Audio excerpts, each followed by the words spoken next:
Welcome to today's special event hosted by eLotus and sponsored by Evergreen Herbs. My name is Donna Chow and I will be your host. As your leading source for quality CEU content with a legacy of over 2 decades, we offer educational courses to help you elevate your knowledge and expand your skill set. With over 250 speakers, 900 courses, and a staggering 3,500 hours of continuing education, we are committed to providing you with the best educational experience possible. Our webinar today is Analyzing and Decoding Laboratory Results in Relation to TCM Diagnosis, Part 2 with Dr. Jimmy Chang. The class today is going to be from 2 to 5 p.m., and we want to make sure that this is an interactive session and everyone's able to talk to each other. So go ahead and do this now and set your chat preference to everyone. By default, it's host and panelists, and it makes your whatever you type private, but we want your text to be public, so please set it to everyone right now. Okay, thank you so much. And then if you guys have any questions for Dr. Chang himself, please go ahead and type those into the Q&A box, as these questions tend to get lost in the chat room.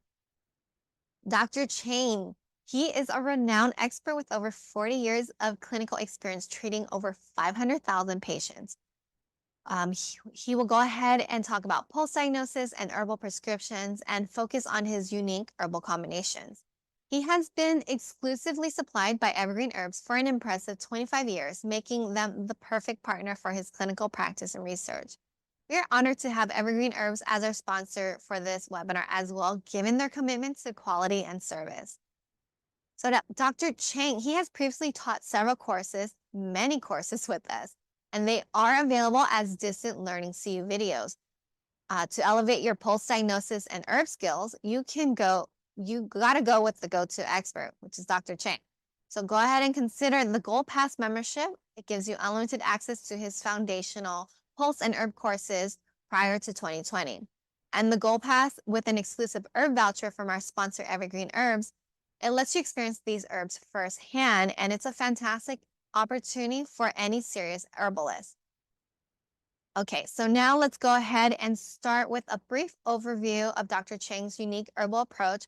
So if you are a seasoned student of Dr. Chang's already, go ahead and take this time, take a 5-minute break, grab some tea, do some qigong, do some meditation, or you can hang out with us and get a refresher. Okay, let's begin. Dr. Chang's herbal style is different from the traditional methods, which uses extract powders from Evergreen Herbs. And Evergreen, they have about 300 single herbs and 100 formulas. And Dr. Chang's pharmacy has a combined 150 single herbs and formulas.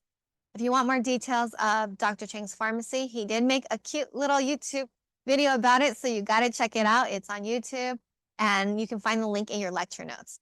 And for those interested in starting a similar pharmacy, Evergreen Herbs is offering a 50% webinar discount on the essentials. So you can find the link in the chat room or refer to your lecture notes for details.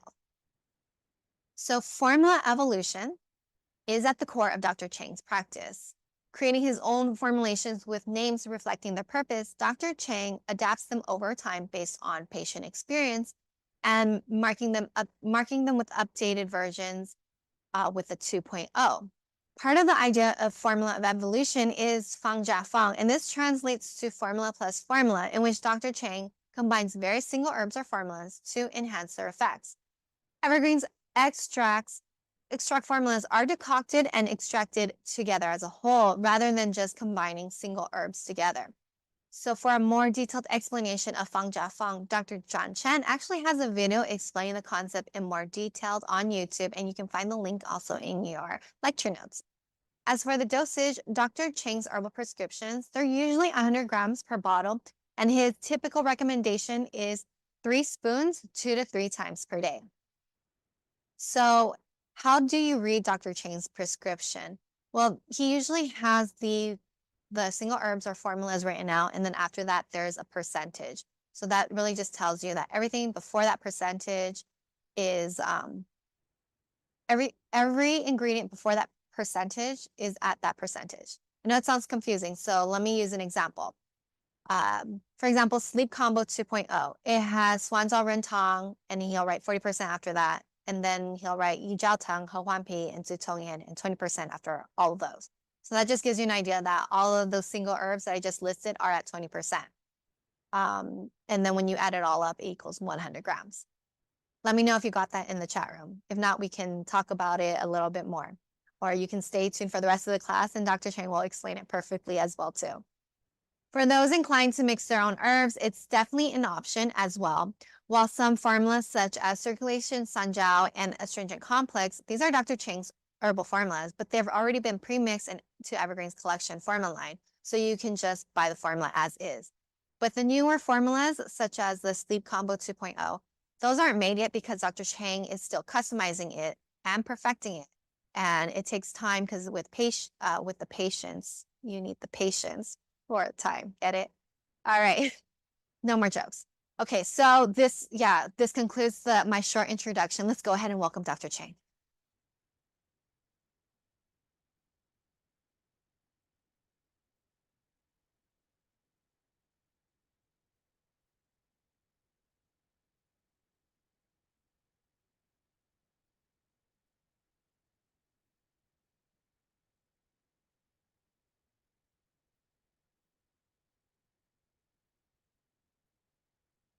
Yeah. Oh, testing. Can you hear me now? Okay. Okay. Testing one, two, three, two. Yeah. Oh. Okay, again. 1, 2, 3. 1, 2, 2, 2, 3, 2. Can you hear me, everyone? Can you put yes in the chat room if you can, please? Both our mics, Dr. Chang and Mai. Okay, great. Thank you. Hi. It's great to see you guys. First things first, I don't recognize a lot of your names out there. If you're new, can you type in new into the chat room, please? Okay. Second is Dr. Chang would like to know how many years you have been practicing. So can you put in the number of years you've been practicing? And if you're a student, please put student. 3年、20年、18年. Oh, good. Not bad. Good, good. Well, very few beginners. That's great. Very good. I think most people prescribe herbs. That's why they're here. Yep. Okay, wonderful. Okay, welcome everybody. This is part 2 of our very exciting lab test class. Dr. Chang included a lot of case studies in today's lecture for us, so he is going to share a lot of his formulations with us. So I'm excited to get started. And before we get started, I wanted to show you something that you're going to find incredibly useful. I forgot to share this last time. I don't know what I was thinking, but really quickly, we have a clinical manual in case you don't know. And the clinical manual came about because Dr.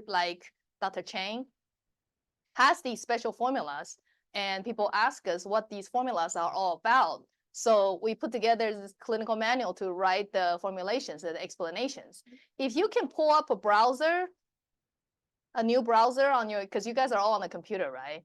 Go ahead and put in elotus.org/e-manual.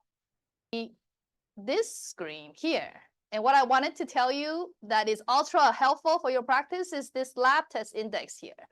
I forgot to mention this last time, but if you click on here, this is a section that is written by a doctor who used to be a good friend of mine and also our client. He's a royal renowned acupuncturist and also naturopath. His name is Dr. Matt Van Benschoten. And he put together this blood test, urine test, and stool test section in the clinical manual. So what happens is you can go into the clinical manual and basically look at whatever it is that you're looking for. Like, for example, I just pull up this. Let's say, for example, you're looking at platelet count, right? And the platelet count is high or platelet count is low. What does that mean? Will be listed in the middle column here. And what formulas you can use will be on the right side. And if you actually go into a formula, I pull this formula, for example, because this is Dr. Chang's formula, Herbal ABX. A lot of people ask us, what is it? What's inside? So you can click on the formula name, and then it'll tell you the applications, and then the ingredients, the explanations, right? And then Also, if applicable, I put down Dr. Chang's pulse diagnosis under the manuals. Can you see in the lecture notes here on top? So for herbal ABX, if you have some sort of infection, you're going to see this type of pulse. So the the clinical manual has about 100 different formulas from various doctors. A lot of them are from Dr. Chang. And if there is a relevant pulse diagnosis, I will also put it in here. So this is a very good way for you to kind of look up what kind of herbal formula to use. And then also here under the formula, you can see the acupuncture points too.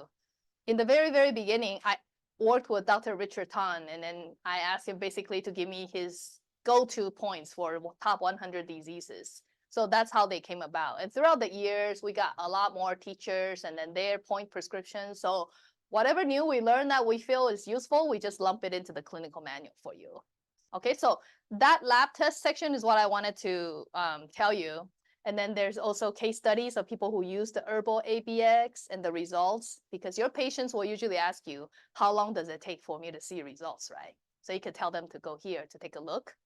And then a lot of patients will also ask you, well, do you have any research on the herbs? You know, I don't want to just take anything because I heard herbs from China are dangerous. We get that a lot. So you can show them the pharmacological research. This section is done by my brother, John Chen. He wrote about, each of the herbs inside, what are the effects and the research associated with it. And then also the comparative analysis, which includes the pros and cons of taking Western medicine as opposed to herbs. When should you take which? Now, I'll give you a little tip when you're prescribing herbs. That's really good. I learned it from a customer of mine, actually. She told me that what she does is she takes this information, she copies it and puts it into a Word document. And she puts her letterhead, clinic letterhead on top, and also she puts the patient's name. Then she prints this out for the patient to bring home. And I thought that was brilliant because she said that when the patient receives this, they feel like it's very personalized for them, and it has their clinic information. So when patient is done with the herbs, they know to come back to you for a refill, So that's all I want to say about this section and how you can utilize this information for your clinic. So next, let's give the mic to Dr. Chang to start with today's class. Hey, it's me. Yes. Hey, hi guys, it's me again. This is the part 2 of the clinical test and all those results. I can guarantee you have some very, very interesting cases today. What? I'm going to share. Let me share the PowerPoint here. Share. Okay. Is that good? Yeah, sure. Okay, ma'am. Okay, go ahead. Huh? Okay, this is my based on my 45 years of clinical experience. Not bad, huh? Much older than any of you. Yeah, he was joking. He said that when he started practicing, we were not born yet. Yep. So one day in your clinic, a patient sitting in front of you and they're saying, hey, doctor, this is my test report. And would you like to take a look? Okay. That actually is a very polite way of showing his test result. Some people will show you the result after you made all your diagnosis. So they can, if you're saying it doesn't match the report, that would be very embarrassing, and you couldn't get the patient's confidence in that way. So we must be correct beforehand, before the patient hands out his test report. Everything should match. Then the patient will have confidence in you, will be happily to accept your treatment. That's very, very important to build your career in a nice way. So you cannot say just, sorry, I cannot read that. That's too bad. The patient will not come back again, okay? So today we're gonna follow the previous seminar last month, and we're gonna start with, I cannot change the page. Huh? Yeah, you just tell me, I'll change it for you. This is Okay. the thyroid panel. Thyroid panel, huh? And liver. Thyroid is a very sensitive organ. It's very, very strange. Let me ask you a question. How many of you would have the patient's blood pressure taken before you see them? Or do you not? Do you ask your lady assistant to take the blood pressure of the patient's blood pressure and record it on your evaluation sheet and start your procedure or not? Or you Yes. don't take the patient's blood pressure at all? They do it every time, they said. Yes. Yes, yes, yes, yes. Blood pressure and heartbeat rate, right? Yes. The heartbeat rate is so delicate in this condition because the thyroid, the indication of the thyroid problem, it can reflect on the fast or slow heartbeat rate. So let's get on with it. But sometimes you will say, hey, the patient's heartbeat rate is 98, 100, 110, but the pulse is slow and sluggish and not jumping, no power. Seems to be totally opposite. And sometimes you see, whoop, the patient's blood pressure is 120 over 80, but the heartbeat rate only 45 or 60. And the pulse, oh, let me take your pulse. Oh my God, it was so jumpy. I will say, hey, your body is like a volcano. Everything's burning hard, burning fast inside. But the heartbeat rate is only 65, very slow. It doesn't match, does it? So some kind of a conflict. So that's the condition of the patient taking thyroid medicine. So like I always tell them, hey, your body is like pushing the gas pedal and the brake at the same time. That's very, very bad. The people definitely will report some kind of oh, I'm so tired, I'm so frustrated, I have headaches and dizziness or whatever. Everything comes from this engine, the motor of the human body, that's the thyroid. So if the patient hands you a report that T3, T4 is too high, that means too high. If the TSH, the stimulation hormone, is low, that means the thyroid is hyper, and the other way around is hypo. So you can check the number with the pulse you find. Then you know a general condition of the human body and what's going on inside. That gives you a very clear direction to how you use your herbs combination. I will tell you how. It's no big deal. But and actually we can see there's another condition with the thyroid, like a Graves' disease, or just simply nodules, which doesn't mean anything. It doesn't need any treatment. And we can verify them from the ear point, the nodules and the Graves' disease or something, whatever.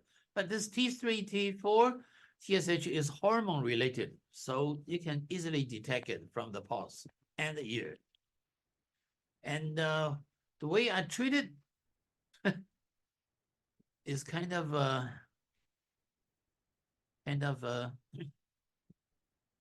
funny.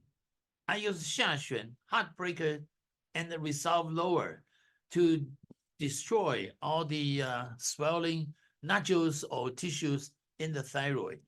The 下旋 is the combination of 下枯草 and 玄参. 下枯草 is especially good for the head and for the thyroid. And the 玄参is a black shen. Shen in Chinese means black. Black belongs to the north. North is water. So why do I emphasize that the water on the north? Is the Chinese saying the water can put out what? Fire. So the black is the enemy of red. Red is fire. So we use 玄参 to clear all the heat, not only in the thyroid, but also for pharyngitis, for this cough and for phlegm, for the swelling tonsils, everything like that. And all those are cold, cool, black medicines. Very good. I like it very much. But for the Huichun, in Chinese we call it Huichun, but anyway, Tina named it as resolve lower. That's a very confusing name because actually I invented the resolve lower for endometriosis, for fibroid, for period pain, for lumps in the abdomen area. Actually, so that's why maybe Tina named it as a resolve lower. Actually, it's like a bulldozer to push away all the short pulses. And you can also, if you're not too good or too familiar with my pulse diagnosis, at least you can see it something nodules from the ear point. It's very clear. I always tell my student that the ear, just like a teacher on the patient's body, by looking at the ear, you got a good clear pictures. Then you can go back to the pulse diagnosis, see if they can match. If you have a little conflict or some confusing mind, use ear points and the pulse diagnosis to make a proper, correct diagnosis. And what? Is this a 50-50 ratio? Yeah. Sometimes I also use my Sanling Erzu to make it stronger, to destroy the nodules. As for the liver, AST, SGOT, SGPT need more explanation. We explained that on the previous seminar, right? As for the liver, I gained a lot of experience in Taiwan. Taiwan, the percentage of people having, in Taiwan, the hepatitis always defined as virus. The Western doctor only can see the virus. Oh, you have virus, type A, type B, type C, type AB, whatever. They always focus on the virus infection, which is the main reason for liver hepatitis. Actually, it's not. About 50 years ago, the first time I am treating a bunch of people, like 4 or 5 people with hepatitis, they showed me the test report. I didn't know much at that time. Then his boss told me, those are my employees. What happened to them? Because I put on new air condition in my printing factory. That was very hot in the summertime. So the boss was very, kind-hearted to put on new air conditioning for the workers working in their printing express. But they have to close all the doors. Then all the printing material, they have a lot of solvent, which is very poisonous, then cause hepatitis. So 5 or 6 people have infected hepatitis. But those things have got nothing to do with virus, right? And the second interesting case is I have a student who is the marshal officer in the jail, like a jail policeman working in the jail. In Taiwan, they don't have any kind of a amphetamine. Acetaminophen? Ah, Acetaminophen. acetaminophen. They don't have this poisonous. They have what? They have glue. Those glue, they put a glue that does not Glue, super glue, well, not super glue, just ordinary glue. or regular glue. Regular glue, they put in a plastic bag, and they smell this fume. Ooh, it becomes so high. 是强力胶. Then my students show me their test report, all the hepatitis. Oh. They got nothing to do with virus, right? And the third case is a friend of mine. He showed me his test report when he was in my office. I say, oh my God, your GOT is so high, GPT. Now, why? He was doing spray paint in the furniture factory. Those spray paint is very, very, very Toxic. and dangerous. And I see, when I was with Tina, we went to the Cancun. We saw people in the night market doing painting with a spray paint. Spray paint. And all the film is flying all over. Those paints are oil-based and very, very toxic. I'm so feeling pity about those artists that they smell that all the time. Their liver must be too dangerous. So hepatitis not only from virus, but in the percentage speaking, Taiwan, about 23% people will have type B hepatitis. And about 25 of those people with hepatitis B or C, they have so-called central antigen. That's about 10 times more dangerous and deadly than the ordinary hepatitis B. But in American and better, more advanced area is only about 0.7% people will have this virus hepatitis. But anyway, we don't care if it's a virus or not. We just do by our post diagnosis and our understanding about those hepatitis or what, including cirrhosis and fatty liver and all those cancer or something. Okay.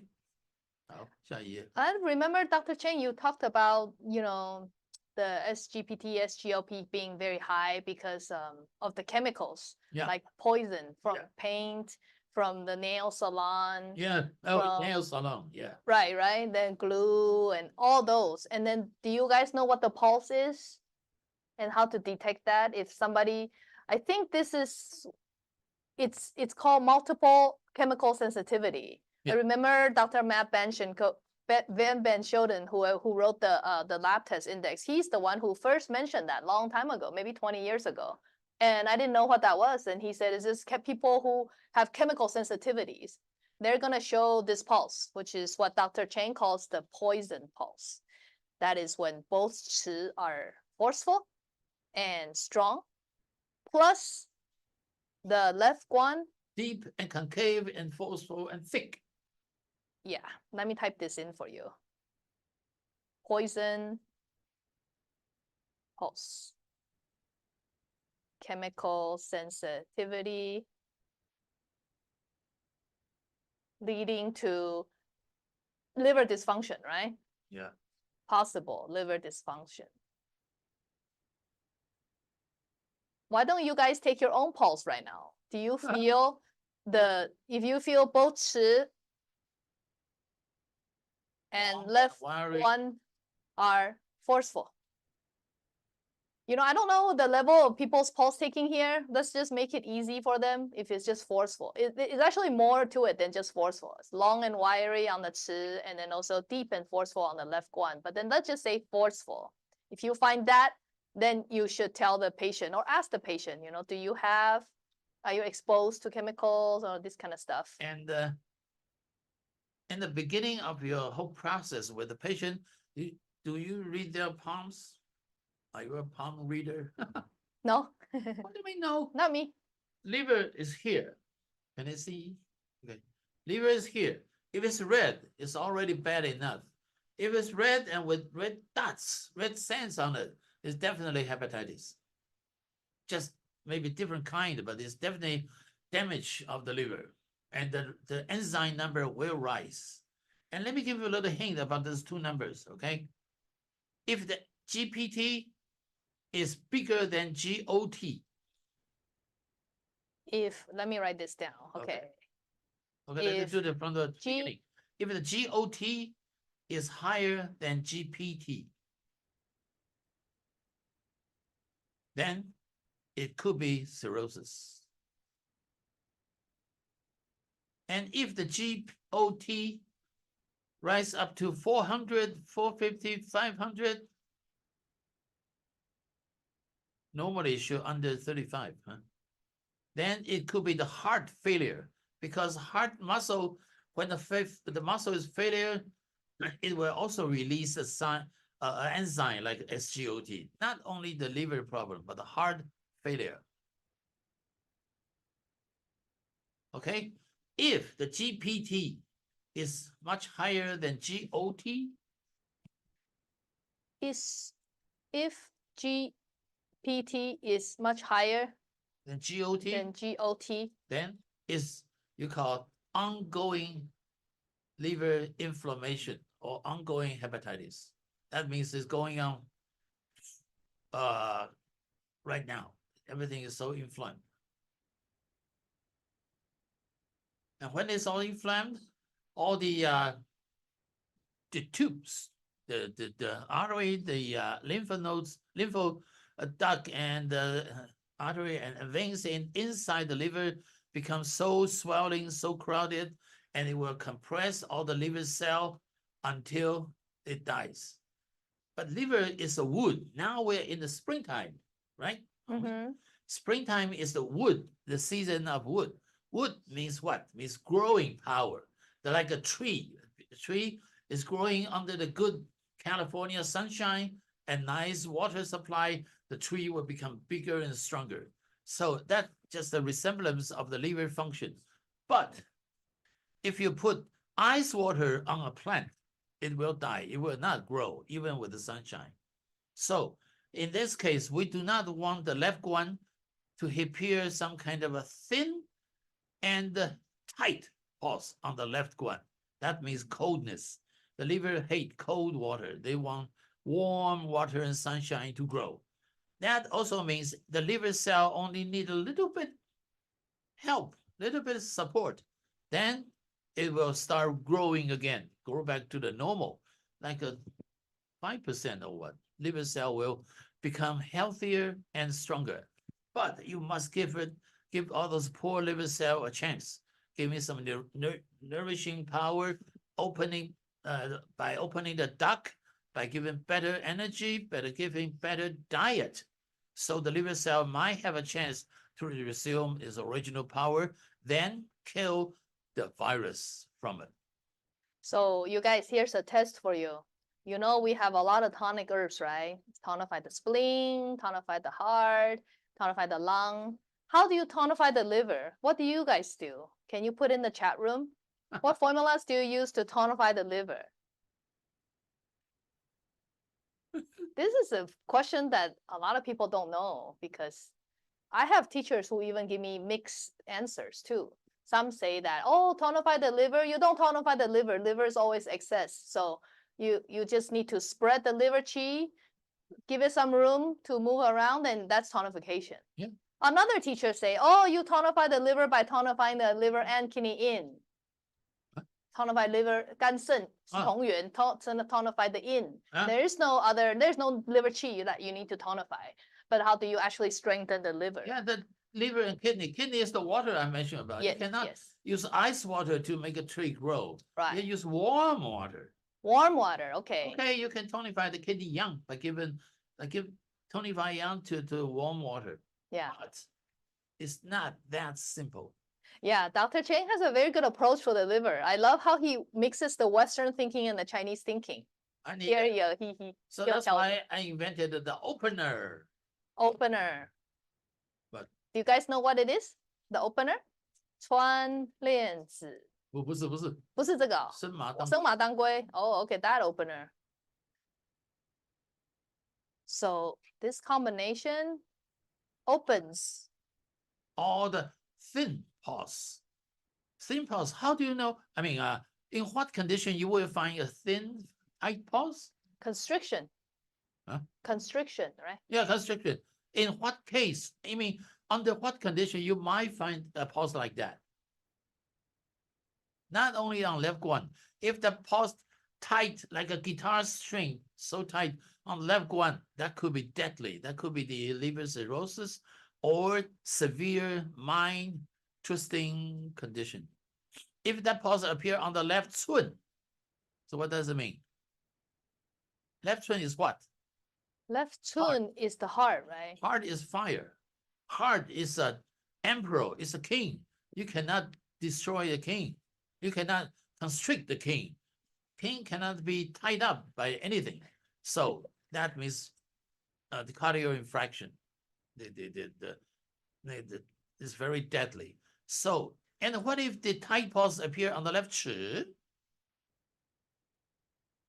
That means endometriosis.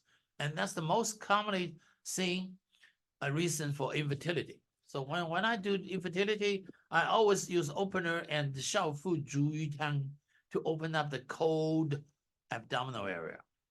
We talked about it in the previous seminar of infertility. Yeah. Well, Dr. Chang has his pulse energy 1, 2, 3 that explains all these pulses. But in general, the concept is like this. When he takes a pulse, you have to take into consideration the shape of the pulse and also the jump of the pulse, the beat, whether it's forceful or weak. And shape, it could be like, it could be like a round pulse. It could be a thin pulse, tight, thick pulse. But in general, what he's talking about right here is when you see a very fine and tight pulse, can you guys think of whether it's heat or cold that will produce a thin pulse? Is it heat or cold that will make the pulse constrict, basically? Can you put in the chat room? Cold, right? So that means there's certain coldness in the body in that organ that we have to resolve. by warming it up, like he said, warm water for the plant, and also to open it up, right? So the thin pulse, when you find it on the liver position, you need to use the opener, which is the first concept to open it. And what is the other one? Like there's liver inflammation, right? No. All you have to do is just open it, and the inflammation will be taken care of by your own body. Oh, so easy. So And what if what I'm trying to say is that's a very bad logical thinking. People think, oh, inflammation. yeah. Naturally, we use a lot of Heat clear. pounds of a cold medicine to it. Yeah. That will make it worse. Pay attention, okay? Why is it worse for the liver to use heat clearing herbs? Because it's hepatitis, it's inflammation. So Naturally, we use cold medicine to clean the inflammation, either infection or virus or whatever. That will kill the liver in a fast way. That it will destroy the liver faster than ever. why is that? It's too cold. Cold Okay. cause constriction. Right? Did you get it? That is the key. So easy. The liver is already constricted by the cold, and if you use more cold herbs to get rid of the inflammation, then it's just going to die faster. Yeah. But here's the key: you do use some heat clearing herbs. He Yes. does use it, but he doesn't use the majority of the formula out of the 100 grams that he gives. It's not the majority. You need some herbs to get rid of the inflammation, but also you need other herbs. You need the openers and one more. And blood movers. Blood mover. You need to move more blood to the liver, right? So more cells can regenerate. So that is the key. You don't just use heat clearing. That is the beginner way of treating the liver using herbs. Actually, it's the proper way of treating everything. What? Using blood movers? Yes. And for example, this is a simple case of infection or inflammation, whatever. You can use only 80% of cold medicine and 20% blood movers. Depends on which part of the body is affected. Upper jaw, middle, or lower jaw. Okay, so here's the key, okay? The percentage makes a big difference. Now, so opener, how much percent, Dr. Chang? 20, 20? 25. Okay, 20 to 25. If you're not familiar with this percentage, Dr. Chang basically uses 100 grams of herbs or 150 grams of herbs for his patients who live far away. And he mixes our single herbs and formulas together because the formulas are extracted together. So it's not really you're mixing all those single herbs together if you're mixing multiple formulas. It's really just mixing the effect of the formula plus the effect of the single herbs all together. Anyway, that's a Taiwanese way of using herbs. If you're not familiar with that, Myra will help put in the chat room. You can watch what does fang jia fang mean and how to mix the formula, okay? So how about the heat clearing, Dr. Chang? How many percent should that occupy in a 100%? 100 gram, 15? 50. 50? 50. I thought you just say don't use that as a majority. You'll kill the liver faster. How come even up to 50? We have another 50 combined of blood movers and openers. That's good enough. Okay, so 20 to 25. So I guess you still need to clear the inflammation, but you just cannot use more than 50%. Yes. Do you guys have any questions? This is a very important concept. Dr. Chang buys a lot of blood movers from us. A lot of heat clearing, a lot of blood movers, and a lot of those mass resolving nodule resolving type of herbs. Because I guess in Southern California, we have a lot of heat. And then people always will do better if the blood circulation is better, right? That's why we exercise. So if you don't like to exercise, sometimes I'm lazy. I just take his circulation Sanjiao formula to move my blood a little bit because I don't want to exercise. But that's cheating, okay? Don't do that. Anyway, so to move blood to support the liver. Do you see any tonics in this formula? Not at all, right? We didn't use any huangqi, didn't use any. No use. In what I want to, before we get to the next page, is sometimes he does use some sour herbs for the liver. Can you comment a little bit, when would you use a sour herb, If the patient is very anemic or has been sick for a long time, the blood pressure is so low, heartbeat rate is low, in a very damn cold condition, then we might use some Sichuan dabu instead of blood movers. to Oh, help the if they're- body regenerate its own power. This is for the liver, right? Actually, it's for everything. For everything. But I remember you say you use 五味子 and 气 no, no, no. For the liver, you sometimes use 五味子 and then you use 山茱萸. When do you use that? 五味子 is too sour. Somebody stomach is not good enough for that. You know, in Taiwan, there's a clinic. Uh, they claim they can cure any kind of hepatitis. You can take the blood test first, then take their medicine, then take the blood pressure, the blood test later to compare the result. The only thing they use is weights. And sometimes I use my astringent because liver like the sour stuff. Mm-hmm. 好了，快点，我是讲半1个钟头，只讲1页。Okay. So then you don't use that anymore. Okay. Let's go on to the next page. Urine test.